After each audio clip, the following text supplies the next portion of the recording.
अस्सलाम वालेकुम, हरज़ायद here and I welcome all of U.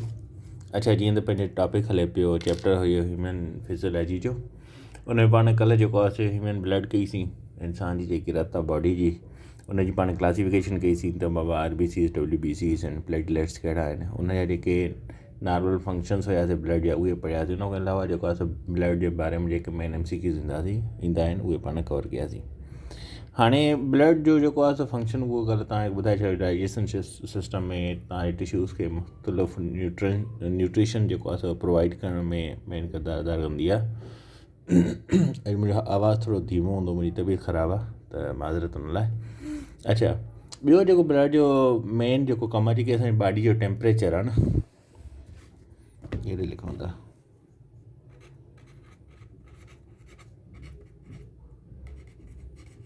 Body temperature असांजी बॉडी जो केतिरो हूंदो आहे 37 डिग्री। ठीकु आहे, हे भले सियारो हुजे, ऊन्हारो हुजे, ठीकु आहे, बहार हुजे, ही बॉडी जो टेम्परेचर मेंटेन कंदी आहे बॉडी हमेशह पंहिंजो टेम्परेचर। असांजो जेको अंदरि जिस्म जे अंदरि टेम्परेचर हूंदो आहे न, हमेशह कहिड़ी बि सीज़न में उहो 37 डिग्री हूंदो आहे। जेकॾहिं फ़ारेनहाइट में पुछे थो त 98.6, ठीकु आहे, डिग्री। ॿियो ब्लड छा थी करे त जेको आहे असांजी बॉडी जो जेको टेम्परेचर आहे हिनखे मेंटेन रखण में मदद ॾिए थी। सही आहे, हीअ बि हिकिड़ो मेन अहम फंक्शन आहे ब्लड जो।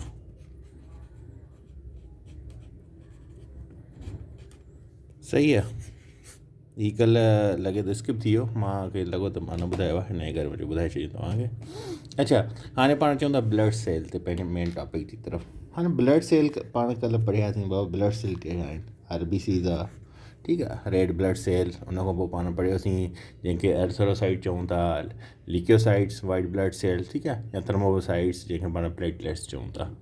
हाणे इहे जेके बॉडी आहिनि जा इहे सेल आहिनि, ठीकु आहे, इहे पाण में टई जेके काइंड आहिनि इहे मिली करे तक़रीबन 45% ब्लड जो हिसो ठाहिनि था।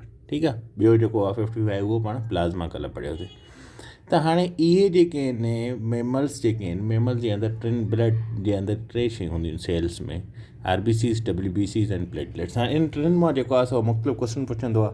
अॼु पाण कोशिशि कंदासीं त उहे जेके सॼा MCQs ईंदा आहिनि इन जे हवाले सां, इन जी क्लासिफिकेशन जे हवाले सां पाण उनखे हल कयूं। हाणे RBC सम्झी वञो त कहिड़ो आहे, red blood cell. WBCs white blood cell, ठीकु आहे, हे प्लेटलेट्स।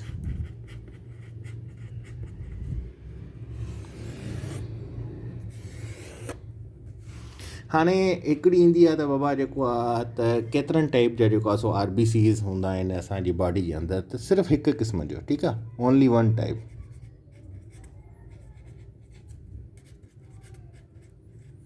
सिर्फ़ु हिकु क़िस्म जो जेको आहे RBC असांजे जिस्म जे अंदरि हूंदो आहे, RBCs, ठीकु आहे, red blood cell. WBCs different type हूंदा आहिनि, मुख़्तलिफ़ क़िस्म जा WBCs असांजे जिस्म जे अंदरि आहिनि। ठीकु आहे, जॾहिं लेक्चर ॿुधंदा आहियो त हिनखे पाण बि राइट करण जी कोशिशि कंदा कयो, छो त हर शइ लिखी नथी सघिजे, माण्हू जेको ॿुधाए थो। ठीकु आहे, ऐं जेको प्लेटलेट्स आहे इहो छा आहे त इन जो जेको फंक्शन आहे उहो हिकिड़ो ई आहे। ठीकु आहे, उन जी बेसिस ते जेको आहे प्लेटलेट्स खे कयो वेंदो आहे, इन जे करे हिन जो बि हिकु ई टाइप थींदो आहे।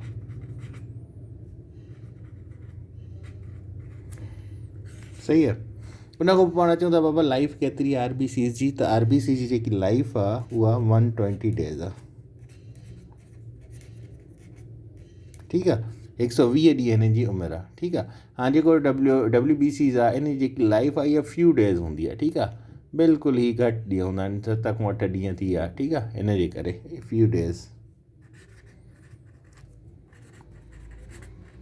सही आहे, उन खां पोइ अचे थी जेको प्लेटलेट्स आहे इहो छा आहे, इन जी छा आहे त इन जी जेकी लाइफ स्पेन आहे उहा वेरी करे थी 7 खां 10 ॾींहंनि ताईं। ठीकु आहे, 7 to 10 डेज़। अचे थी ॻाल्हि सम्झ में त बाबा ब्लड सेल जेको आहे 3 हिसनि में विरहायल आहिनि। कहिड़ा ब्लड सेल्स आहिनि, RBCs आहे, WBCs आहिनि, प्लेटलेट्स आहे। ठीकु आहे, प्लेटलेट्स जेको आहे हिकु क़िस्म जो थींदो आहे जिस्म जे अंदरि, WBCs डिफरेंट टाइप जा थींदा आहिनि, ऐं जेको प्लेटलेट्स उहो हूंदो हिकु ई क़िस्म जो आहे। ठीकु आहे, हिन जो लाइफ स्पेन माना जी घणी ज़िंदगी हूंदी आहे, उन ॾींहंनि खां पोइ ही न आहिनि रहंदा। ठीकु आहे, हिन जी डेथ थी वेंदी आहे 120 डेज़। ठीकु आहे, हिन जी फ्यू डेज़ हूंदी आहे, हिन जी 7 to 10 डेज़। सही आहे, हाणे बार बार रिपीट करण जो मक़सदु इहो हूंदो आहे त तव्हां जॾहिं पेपर में वियो त पोइ वन पेपर में तव्हांखे उहा शइ क्लिक थी वञे। ठीकु आहे, उनखां पोइ चऊं था जेको आहे सो हिन जो शेप छा हूंदो आहे, ठीकु आहे। जेको आर बी सी आहे इहो बायो कॉन्केव शेप जो हूंदो आहे, शेप जो हूंदो आहे, डिस्क शेप जो हूंदो आहे।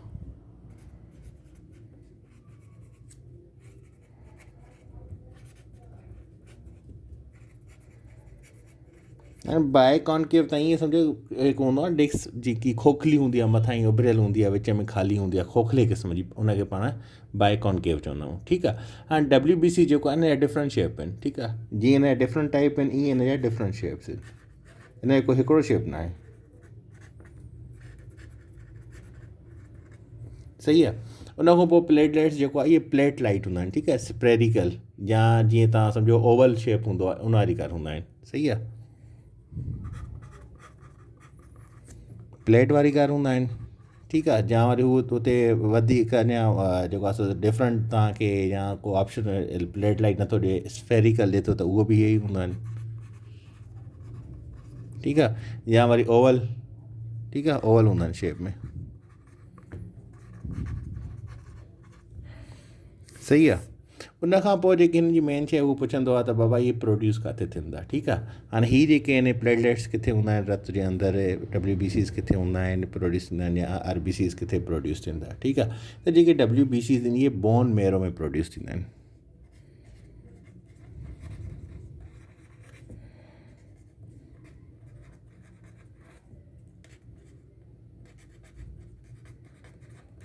सही आहे। आर बी सीज़ जेके आहिनि उहे बोन मेरो जे अंदरि प्रोड्यूस थींदा आहिनि, ठीकु आहे। हाणे हीअ जेके आहिनि डब्ल्यू बी सीज़ इहे स्पेलिन में बि हूंदा आहिनि, लिम्फ नोड्स में बि हूंदा आहिनि, बोन मेरो में बि प्रोड्यूस थींदा आहिनि, ठीकु आहे।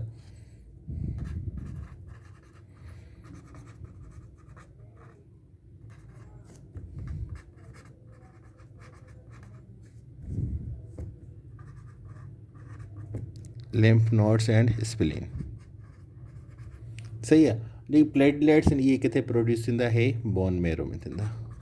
हाणे हिन में अक्सर इहो ई क्वेश्चन ईंदो आहे त बाबा हीअ किथे जेको आहे सो प्रोड्यूस थींदा, त ही बोन मेरो में प्रोड्यूस थींदा आहिनि टई, ठीकु आहे। हे लिम्फ नोड्स ऐं स्पेलिन उहो घटि ई पुछंदो आहे, त हिन करे तव्हांजो वधीक जेको कंसंट्रेट हुजे, तव्हां उहो किथे बि अचे तव्हांजे ज़हन में हिकदमि सां क्लिक थी वञे त बाबा जेको आर बी सीज़ आहे डब्ल्यू बी सी प्लेटलेट्स किथे ठहंदा, बोन मेरो में ठहंदा, ठीकु आहे। हाणे जेके ही सेल आहिनि, ब्लड सेल्स आहिनि, ऐं इनजी केतिरी तादाद आहे ब्लड जे अंदरि, ठीकु आहे।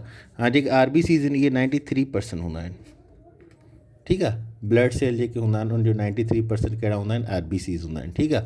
ऐं जेके वाइट ब्लड सेल्स आहिनि इहे 0.16% हूंदा आहिनि, ठीकु आहे। ऐं जेके प्लेटलेट्स आहिनि इहे 6 to 7% हूंदा आहिनि, सही आहे। त हीअ जेको रेशो आहे हिननि जो ब्लड जे अंदरि प्लेटलेट्स जेको आहे सो 6 to 7% हूंदा आहिनि, W B Cs white blood cell जेके आहिनि इहे 0.16% हूंदा आहिनि, ठीकु आहे। ऐं जेको आर बी सीज़ आहिनि इहे 93% हूंदा आहिनि, ठीकु आहे। हाणे इन जो फंक्शन छा आहे, कंदा छा आहिनि, ठीकु आहे। हाणे जेको आर बी सी जो फंक्शन आहे इहो छा थो करे, इहो सप्लाई करे थो oxygen to different part of the body,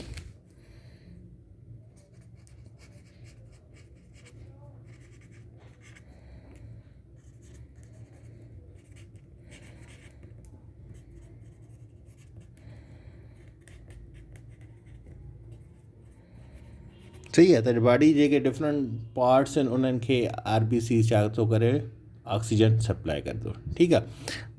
W B C छा आहिनि इहे असांजे जिस्म जा चौकीदार आहिनि, सम्झो, ठीकु आहे, डिफेंस मैकेनिज़म आहे।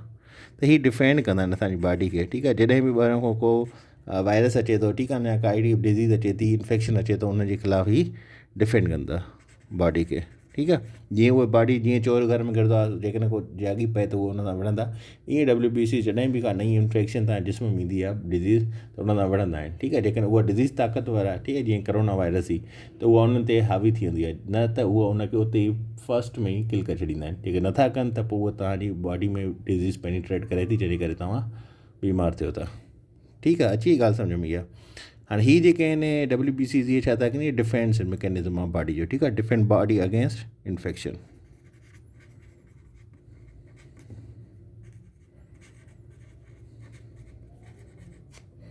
सही आहे। डिफरेंट इन्फेक्शन उन्हनि जे ख़िलाफ़ु हे तव्हांजी बॉडी खे छा थो करे, बचाए थो, ठीकु आहे। उन्हनि जो चौकीदार आहे सम्झो डब्ल्यू बी सी, ठीकु आहे। इहो बि ईंदो आहे त guard of the body blood कहिड़ो आहे, डब्ल्यू बी सी आहे, ठीकु आहे। उनखां पोइ अचे थो प्लेटलेट्स। प्लेटलेट छा था कनि, इहे हेल्प कंदा ब्लड क्लॉटिंग में,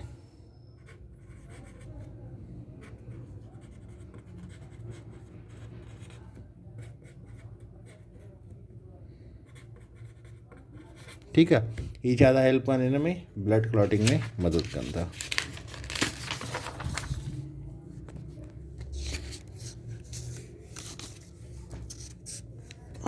सही आहे। उन खां पोइ जेकॾहिं पाण ॾिसूं RBCs खे,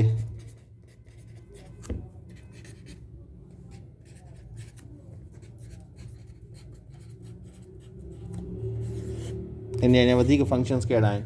हाणे हीअ जेको आहे RBCs, इन जी जेकी आहे सो इहो केतिरो असांजे बॉडी जे अंदरि आहे, त इहे 4.5 मिलियन खां 5.5 मिलियन पर माइक्रो लीटर ऑफ ब्लड हूंदा आहिनि। ठीकु आहे।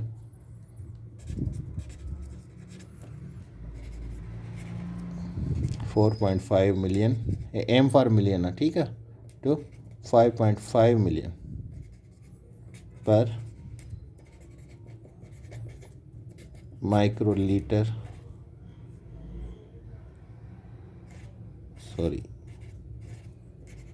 Of blood. ठीकु आहे। त हीअ जेके RBCs आहिनि इहे 4.5 खां जेको आहे सो 5.5 मिलियन पर माइक्रो लीटर ऑफ बॉडी आहे। ठीकु आहे। हीअ घणा हूंदा आहिनि, हीअ 5000 खां 7000 ताईं। ठीकु आहे, पर माइक्रो लीटर ऑफ ब्लड। ठीकु आहे। ऐं हे छा था कनि, जेको आहे सो 11000 पर माइक्रो लीटर ब्लड बि थी सघे थो, पर हिन खे एतिरी ज़रूरी न आहे। MCQs रेयर केसिस में इहो पुछियो वेंदो आहे। ठीकु आहे, पर तव्हांखे ख़बर हुजणी घुरिजे। ठीकु आहे। ऐं जेके प्लेटलेट्स आहिनि इहे घणा हूंदा आहिनि, 1.5 लख खां 350 ताईं, 3,50,000 ताईं, 350 के ताईं तव्हां चई सघो था हिनखे, 150 लाख त।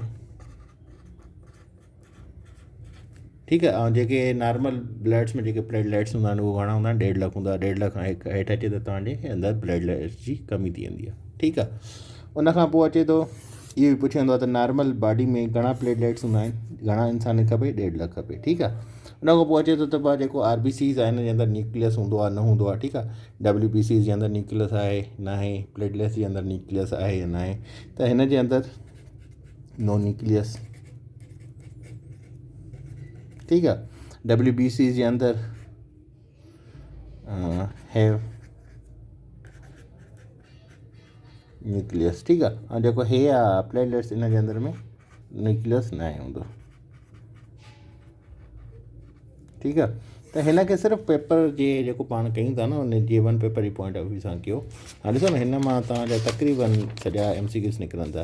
हाणे RBCs लाइ तव्हां खां पुछी सघे थो बाबा घणा क़िस्म जा थींदा आहिनि, हिकु क़िस्म जो थींदो आहे। ठीकु आहे। WBCs डिफरेंट टाइप जा थींदा आहिनि, प्लेटलेट्स जो हिकिड़ो क़िस्म थींदो आहे। ठीकु आहे। उन खां अलावा लाइफ स्पेन छा आहे, RBCs जो 120 ॾींहं, हिन जो फ्यू डेज़ हूंदो आहे। प्लेटलेट्स जो 7 खां 10 ॾींहं ताईं हूंदो आहे। हीअ शेप कहिड़ो आहे हिन जो, बाय कॉन्केव। ठीकु आहे। हिन जो कहिड़ो आहे, हिन जा डिफरेंट शेप थींदा आहिनि, प्लेट लाइट या स्पेरिकल या ओवल इन शेप थींदो आहे। हे किथे प्रोड्यूस थिए थो, बोन मेरो में, हे बि बोन मेरो में, हे बि बोन मेरो में। लिम्फ नोड्स ऐं स्पेलिनो रेयर केसिस में पुछंदो आहे। ठीकु आहे।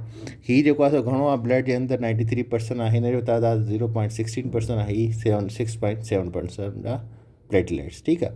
हिन जो फंक्शन छा आहे, सप्लाई कनि था oxygen different part of body खे। ठीकु आहे। हे छा थो करे, डिफेंस मैकेनिज़म आहे, चौकी था असांजी बॉडी जो। जॾहिं ॿाहिरां खां का बीमारी अचे थी, इहो MCQs बि ईंदो आहे। सॼा ही MCQs अथव तक़रीबन, उन खां असांखे बचाए थो। ठीकु आहे, इन्फेक्शन खां।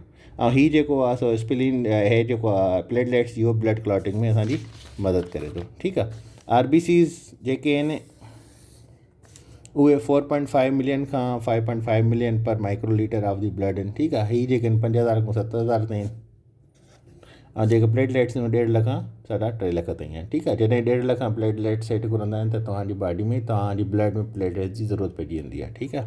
नॉर्मल जेको 1.5 लख हूंदो आहे, इहो बि MCQ ईंदो आहे। बाक़ी हीअ MCQs एतिरो न आहे पुछंदो, वरी बि तव्हांखे ख़बर हुजणी घुरिजे। हीअ पुछंदो आहे RBCs में न्यूक्लियस आहे न आहे, WBCs में न्यूक्लियस आहे बिल्कुलु। ठीकु आहे। प्लेटलेट्स जे अंदरि न्यूक्लियस न आहे। ठीकु आहे। त इहे ब्लड सेल्स हुया, हिन मां इहे तक़रीबन MCQs अथव। ऐं हिन खे लिखी करे तव्हांखे जॾहिं सम्झी ईंदो आहे त पोइ मूंखे न लॻंदो त मां हुन सां सही जस्टिफिकेशन करे छॾींदो आहे, छो त हिकु शइ लिखियलु आहे, हुनखे ॿाहिरि पढ़ण सां उहो एतिरो न थींदो आहे। त हीअ टॉपिक्स सम्झाइण जे हवाले सां हुया तव्हांखे, ऐं हिन मां जेके मेन इंपॉर्टेंट टॉपिक्स MCQs आहिनि उहे इहे आहिनि। ठीकु आहे। उन खां पोइ हाणे सुभाणे पाण इंशाअल्लाह ब्लड वेसल्स कंदासीं, वेस्कुलर सिस्टम जंहिंमें आर्टरीज़ हूंदी, वीन आहे, कैपिलरीज़ आहे। ठीकु आहे। हाणे वेन जो कहिड़ो फंक्शन आहे, आर्टरी जो कहिड़ो फंक्शन आहे, कैपिलरीज़ जो कहिड़ो फंक्शन आहे, पाण हिनखे पढ़िया पढ़ी था आहियूं, पर हिन मां जेके मुख़्तलिफ़ MCQs निकिरंदा आहिनि उहे सुभाणे पाण कढंदासीं। अल्लाह हाफ़िज़।